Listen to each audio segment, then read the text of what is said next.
All right, guys, how's it going? It's the Eastbayanglers. We're out here today. We're talking about something a little different. Today, I want to talk about Blakley Reservoir. Blakley, it's not a lake, it's not a pond, it's definitely a reservoir.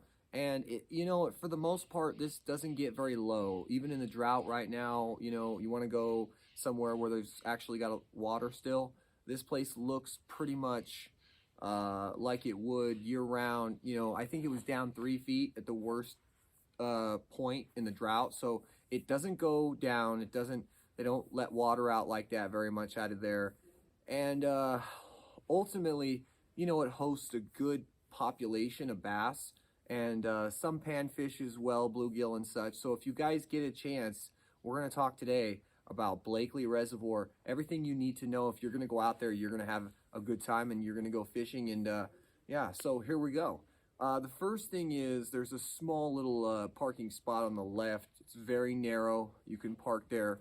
And that's one way to access the west end of the lake or the reservoir. And if you want to access the east end, it's a bit more difficult. You can park inside it's like a golf course area. It's a road that's on its way to the golf course, but kind of out in the cutty is a area to park, or multiple areas to park. Some are ridiculous and some are absolutely perfect. But in general, this is all private property, and it's really one of those places where if you park in the wrong place, you can get towed, and that's because they're doing a lot of work over there. So you have to know, like, where can I park where it's not going to be in their way. And as long as you do that and you follow the rules and stuff like that, you're pretty much allowed to go. But in general, I'll go ahead and park, away from the gate quite a bit, because those trucks like to get in there. And then I'll walk down on the east side, and you can really go down down on the left to the trails, or you can go to the dam and go to the right and go all the way pretty much around the reservoir. It's really cool. What I like about it is you can get away from everybody, and there is a good population of fish in there. Now, the average size of the fish is probably between 1 pound to 2 pounds for the bass, and the panfish population is very good. So, what I've done well there throwing is crankbaits, spinnerbaits, worms, plastics, different plastics, topwater, as well as buzz baits, and just a bunch of, a little bit of reaction, a little bit of soft plastic action. That's pretty much what we're doing there. And the colors that seem to work better there are natural colors, and the bass are extremely aggressive. So don't be afraid to throw something that's kind of bigger. Even though the average bass isn't that big, they're very eager for a meal.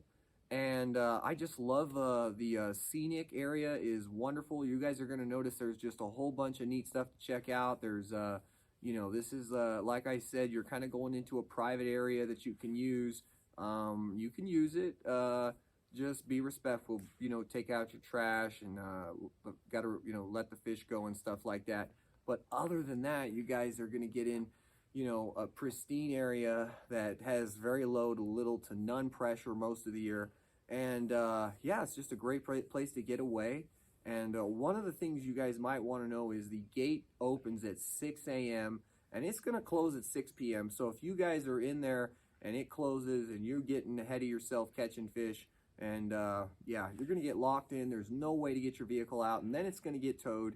So there's problems there too. I hope this helps, guys. I'm trying to think off top of my mind, is there anything else I should remind you of? Just tread lightly, be respectful, take your trash with you, like always, and can't keep any of the fish. Other than that, it's a wonderful place to go and rip some lips. My best day there was my first day there, and I caught 18 bass really quick in about 2 hours roughly. So guys, stay tuned. Thank you for watching.